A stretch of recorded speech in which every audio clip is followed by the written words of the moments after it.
What's happening, everybody? Today I'm going to do a little review of my favorite system of all time from when I was a kid. You've heard me talk about that before, and it's called the Colecovision.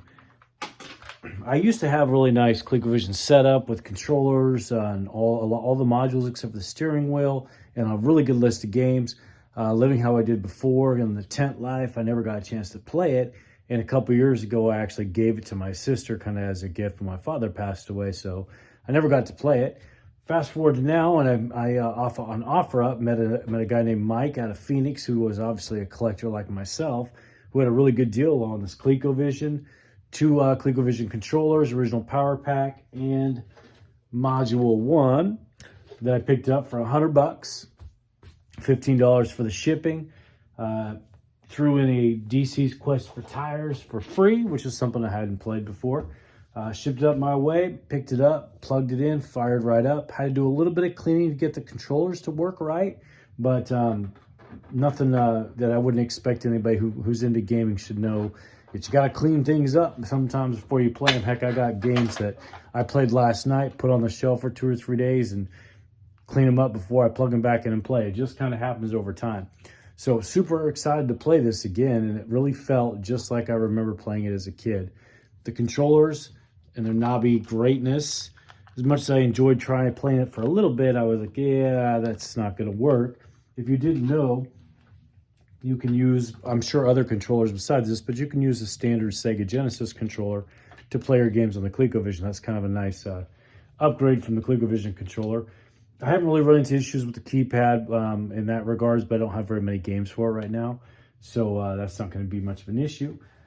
It was kind of nice to see when I did open up the controllers to clean them out. They're just a really standard Phillips screwdriver that pretty much most people will have. Nothing too small, nothing too big. Popped right open, cleaned up nicely, put together nicely. But most of all, I remember playing some of the games. And so I'm going to show you a couple that really unlocked what I love about ColecoVision.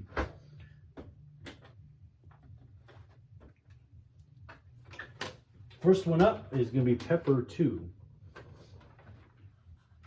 which you can kind of classify it like Pac-Man, kind of. Another thing I learned about the ColecoVision 2 sometimes is you got to be a little bit patient for the games when they start up. Like they kind of have a load screen, but they really don't load.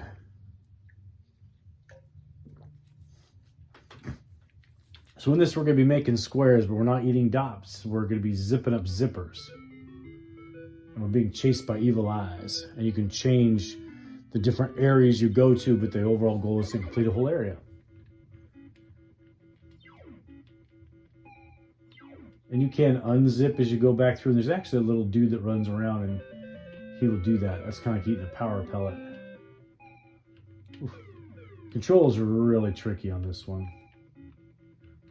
Oh, that's the little dude that will unzip your stuff too. We're just kind of innovative with the shape designs and having to do different things instead of just being your standard little Pac-Man. But then, like I said, you have different mazes you have to complete as well. So you can zone in and out of your 4 map areas. When the going gets really tough and they all seem like they're ganging up on you, you can just, yep, there goes that guy unzipping stuff. Oof. And you can't hurt him right now, it just freezes him. I find it best to utilize the power bot time to clear up squares. I knew it was going to happen.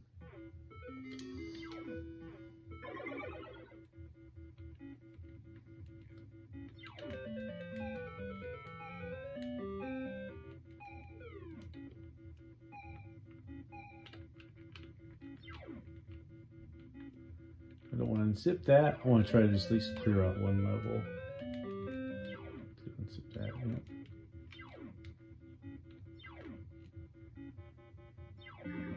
Then once you get one level out there in the maze land, you go to the next one down here up above and clear them all out, and the next level pops up. Pepper 2. Nice music, nice graphics, nice gameplay. This is one my father and I would play quite a bit. Venture.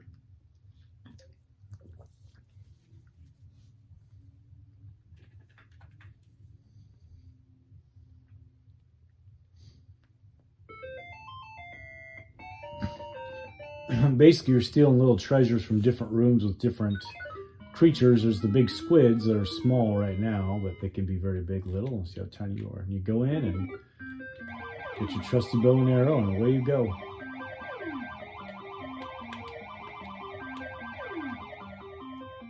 What's kind of nice about this B button is rapid fire.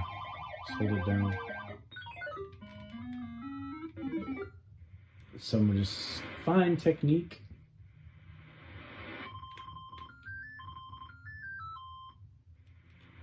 Picking up just like when I was 10. Thought what time I would have played this.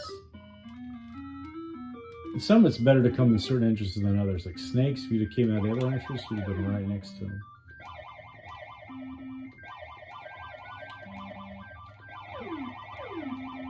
And the music is different in every room, and as you get in further levels, the music changes as well to kind of highlight the theme of the room, if you will.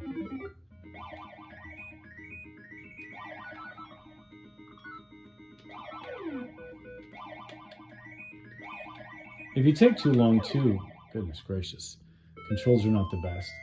The big squids will come into the room too if you take too long, which is kind of a steal from Berserk, which is an arcade game.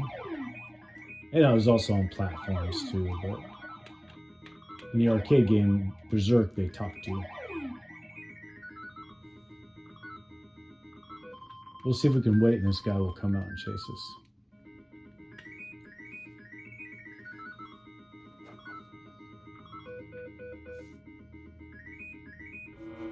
There he is.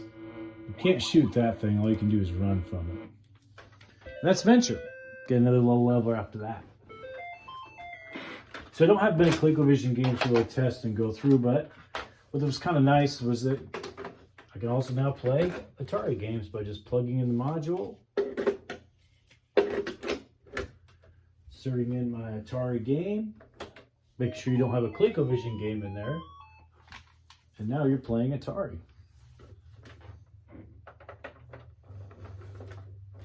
Now I don't have to fix my Atari.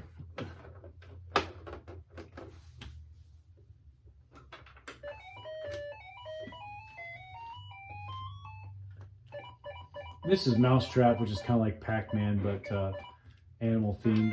Oops. You push the button to turn into the dog and chase the cats. And you got so many bones to do that. You just don't stay a dog for very long. But now you're playing with Atari. That's it. Finally got the Colecovision system that I've always wanted, and now I just got to build that Colecovision gaming library up a bit more with some of the games that I really remember playing as a kid. But the other great thing is now I can do my Halloween review. Everybody knows I love Halloween. I love the changing of the seasons, and I have a nice listing of horror movies that have games based on them that I was going to go through and review those games. And one of them is something I've never even played before, back when it came out and back when I actually bought this particular game. For my first time getting a chance to play it, so you're going to actually see. Hopefully it works. So that'll be coming up in the next week or so. I'll probably do a few videos here and there and then release them the days leading up to Halloween, with the very last day being on Halloween with probably my favorite movie genre type, but probably not my favorite horror-based game for that matter. So remember, this is Retro Gaming Hippie. I don't buy nostalgia because I am nostalgia.